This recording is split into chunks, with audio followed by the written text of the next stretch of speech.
Comment attirer le positif dans votre vie, comment attirer l'abondance, comment se débarrasser de problèmes au quotidien ou encore se libérer d'énergie négative avec un verre d'eau, un stylo et un bout de papier, je vous décris dans cette vidéo la fameuse technique du verre d'eau magique.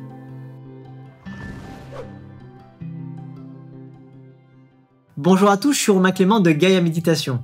Si vous connaissez déjà la chaîne, j'imagine que vous êtes déjà familier avec tous nos contenus impliquant la loi de l'attraction, les affirmations positives, les musiques subliminales impliquant les messages subliminaux ou encore les kaléidoscopes avec Mind Movies pour attirer l'abondance, pour attirer l'amour, pour améliorer la santé, pour attirer tout ce que l'on désire globalement. Si ça vous intéresse, je vous mets quelques liens dans la description de la vidéo. Aujourd'hui, je vais vous parler d'une technique tout aussi efficace impliquant la loi d'attraction.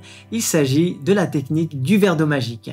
Mais avant toute chose, pour que vous puissiez bien comprendre tous les fondements de cette technique, je souhaiterais faire une petite parenthèse et vous parler du pouvoir de l'eau. Alors si vous voulez sauter cette parenthèse, vous pouvez tout aussi bien passer directement aux explications de la technique en cliquant directement sur le minutage dans la description ou encore sur le chapitre de votre choix dans la barre de progression. Mais je vous recommande grandement d'écouter ce qui suit.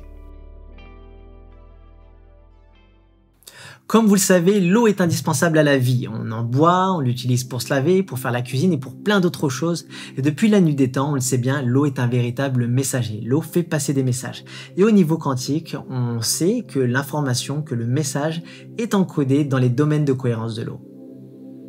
Prenons par exemple le cas des tisanes. Si on prend quelques feuilles de verveine et qu'on les met dans une tasse, on y verse de l'eau chaude, on laisse infuser quelques instants, quelques minutes, et qu'est-ce qui va se passer? La verveine va libérer son message, elle va libérer tous ses bienfaits dans l'eau, et qu'est-ce qu'on boit derrière? On boit le message de la verveine, on boit ses bienfaits. Prenons maintenant l'eau bénite. Quand un prêtre bénit l'eau, qu'est-ce qui se passe? Il y met une intention, un message que l'on boit par la suite. Alors il en va de même pour toutes les eaux miraculeuses, de lieux sacrés, de lieux chargés en énergie. Pour mieux comprendre le pouvoir de l'eau, je vais vous parler des travaux du docteur Masaru Emoto qui a fait des découvertes vraiment incroyables par rapport à l'eau, par rapport à sa capacité à imprimer des informations, des messages qu'on lui transmet au niveau oral, écrit ou encore musical. Et il a pu prendre de nombreux clichés très surprenants, montrant que les cristaux d'eau pouvaient prendre des formes différentes en fonction des intentions, des messages qu'on lui transmettait. Alors avec des messages d'amour, de paix, d'harmonie, on obtenait donc des cristaux très harmonieux et au contraire avec des énergies basses, des énergies négatives comme la guerre, la colère, on obtenait ainsi des cristaux très peu harmonieux et plutôt chaotiques. On peut alors souligner l'importance de l'information de l'eau que l'on boit chaque jour sur notre organisme. Et on le sait bien aujourd'hui, le corps humain est constitué de 60 à 70% d'eau et qui réagit exactement de la même façon par rapport à toute information, à tout message extérieur que l'on reçoit de manière orale, écrit ou tout simplement par la musique qu'on écoute tous les jours. D'autres chercheurs ont travaillé et travaillent toujours sur les pouvoirs de l'eau. Je pense notamment aux passionnants travaux du docteur Jacques Benveniste ou encore le professeur Luc Montagnier sur ce qu'ils appellent la mémoire de l'eau. Quant à mes frères et moi, on est de nature assez curieuse et avant d'affirmer les choses, on aime bien faire l'expérience par nous-mêmes, notamment à partir des travaux du docteur Masaru Emoto. Alors un jour, on a décidé de se pencher sur une expérience assez connue, l'expérience du riz. Vous avez sûrement déjà vu des photos sur le net. Il s'agit de prendre du riz, de le cuire, donc on a utilisé un rice cooker. On a récupéré ce riz cuit qu'on a réparti dans deux pots strictement identiques. Sur un pot, comme vous pouvez le voir sur la photo, on a écrit des mots de vibration haute, le mot amour, le mot joie, etc. Et sur l'autre pot, on a écrit des mots à vibration basse, comme la peur, la colère, etc., etc. On a alors laissé ces pots dans un coin de la maison familiale, à l'abri des regards, et on a choisi délibérément d'ignorer ces pots pendant plusieurs semaines, 2 à 3 semaines. À l'issue de ces 2-3 semaines, comme vous pouvez le voir sur la photo, les résultats sont surprenants. D'un côté, on a le premier pot avec les mots à vibration haute, le riz est resté blanc, et de l'autre côté, avec les mots à vibration basse, le riz a noirci. Alors bien sûr, on a reproduit l'expérience une deuxième fois avec les mêmes résultats. Vous pouvez d'ailleurs voir si vous voulez sur internet, il y a d'autres personnes qui ont fait cette expérience. Les photos sont tout aussi surprenantes. Et il y a aussi d'autres expériences similaires qui donnent les mêmes résultats. D'ailleurs, si vous avez déjà reproduit ce genre d'expérience, n'hésitez pas à nous raconter tout ça en commentaire sous la vidéo. Revenons maintenant à la technique du verre d'eau magique. À quoi sert-elle et comment s'en sert-on? Cette technique va être très efficace pour attirer ce que l'on veut dans la vie. Alors il est important que ces choses restent positives. Bien sûr, il ne s'agit pas de faire des rituels de magie noire. Qu'est-ce que l'on peut bien avoir envie d'attirer? Alors on peut tout simplement avoir envie de se sentir bien, de se sentir mieux, d'accompagner une guérison. On peut avoir envie d'attirer l'abondance sous toutes ses formes, d'attirer l'amour, de ressentir pleinement la gratitude, d'être capable plus à même de lâcher prise. Alors vous avez sûrement déjà entendu parler de cette technique et vous êtes sûrement rendu compte que plusieurs personnes appliquent cette technique de différentes façons. Je vais vous présenter cette technique de la manière dont je la pratique moi-même et vous verrez, vous pourrez l'adapter vous-même par rapport à votre intuition. Hein. Ne suivez pas votre mental, suivez vraiment votre cœur. Si vous jugez qu'il est préférable de le faire différemment, n'hésitez pas à expérimenter, à le faire par vous-même. De quoi avons-nous besoin exactement pour réaliser cette technique? Alors c'est très simple, il vous faut un verre propre, un stylo et un bout de papier, et bien sûr de l'eau potable et pas trop polluée bien évidemment. Il s'agit donc de réénergiser cette eau, de la réinformer avec le nouveau message que vous désirez lui transmettre. La première étape consiste à écrire votre souhait sur un papier. Alors il est très important d'être le plus clair et le plus compréhensible possible, de bien choisir ses mots. En effet, quand vous écrivez sur le papier, vous adressez un message à l'univers qui conspirera à vous apporter les réponses et les solutions. Il est très important d'écrire aussi au présent, ni au futur, ni au passé. En général, on l'écrit en forme d'affirmation positive, au présent donc, en évitant les phrases longues. Donc il faut bien garder en tête que tout est énergie et vibration, et comme on a pu le voir avec les travaux de Masaru Emoto, les mots eux-mêmes sont vibrations, sont énergie et ils véhiculent un message. Par exemple, si on souhaite attirer l'abondance, on peut écrire « Je suis aligné avec l'énergie de richesse et d'abondance » plutôt que « Je souhaite ou j'aimerais attirer l'abondance ». On peut aussi rajouter de la gratitude et on peut écrire « Je suis reconnaissant pour tout l'argent, par exemple, que je reçois ».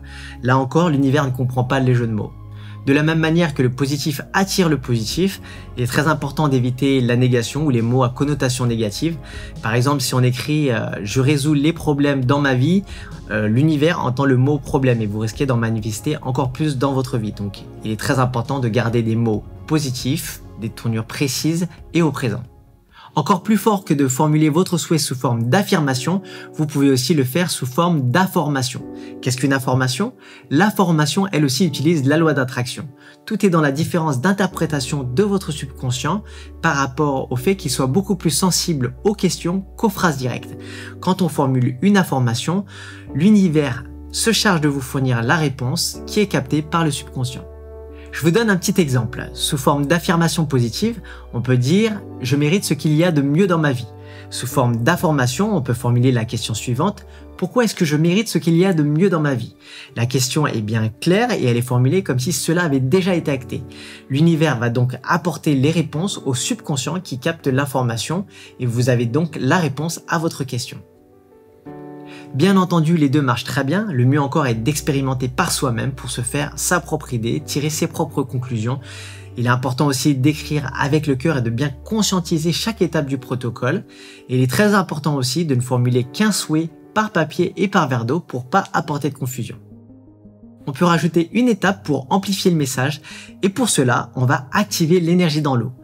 On frotte les mains très fort les unes contre les autres jusqu'à ressentir une certaine chaleur et ensuite on va apposer nos mains comme ça autour du verre sans le toucher, un peu à la manière d'un soin Reiki. On ferme les yeux, on respire profondément et on répète mentalement ou à voix haute l'affirmation positive ou l'affirmation est très important avec une intention forte. Dans la continuité, tout en gardant les yeux fermés et une respiration lente, on va commencer à visualiser intensément la situation qu'on souhaite attirer dans notre vie, tout en s'imprégnant bien de chaque émotion qui en découle. Qu'est-ce qui se passe à ce moment-là? Le champ électromagnétique du cœur augmente et amplifie encore plus l'énergie transmise dans le verre. Enfin, vous allez laisser le papier contenant le message plié ou ouvert sous le verre pendant 24 heures si possible ou 12 heures au minimum. Un peu comme je vous ai expliqué par rapport à la tisane qui nécessite un certain temps pour infuser, vous allez laisser le temps à l'eau de télécharger l'information, le message que vous avez écrit sur le papier. Il est très important donc de laisser le temps nécessaire pour énergiser l'eau. Sachez qu'on peut le faire à n'importe quel moment de la journée. Si vous voulez le faire le matin, c'est très bien, mais je vous recommande de le faire le soir car ça laissera vraiment le temps à l'eau de bien imprimer le message et aussi parce que le soir, il y a beaucoup moins de pollution sonore notamment. On peut également effectuer cette technique pendant nos méditations.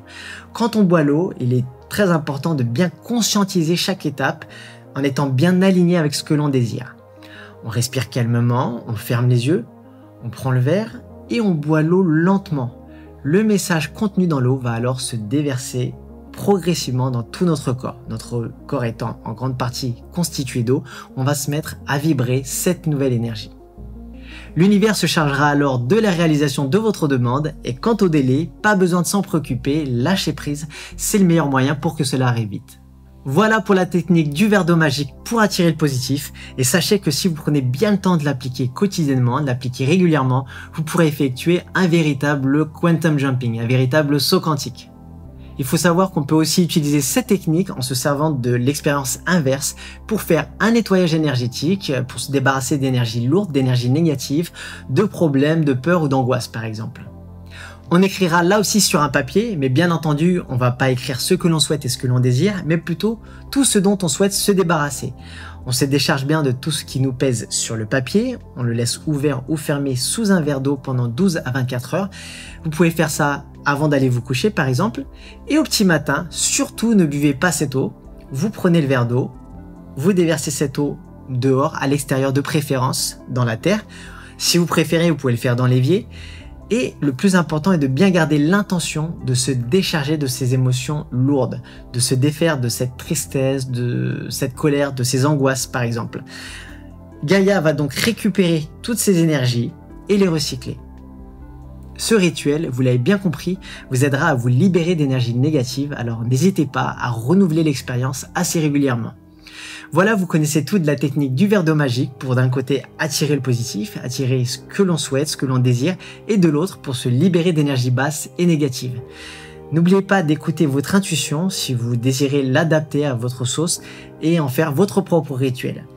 Essayez cette technique dès aujourd'hui, dès à présent, et découvrez pleinement la magie de cette expérience. On serait ravis d'avoir en retour le résultat de vos expériences et n'hésitez pas, si vous désirez nous soutenir, liker ou partager cette vidéo ou encore vous abonner à notre chaîne. Je vous remercie et vous dis à bientôt.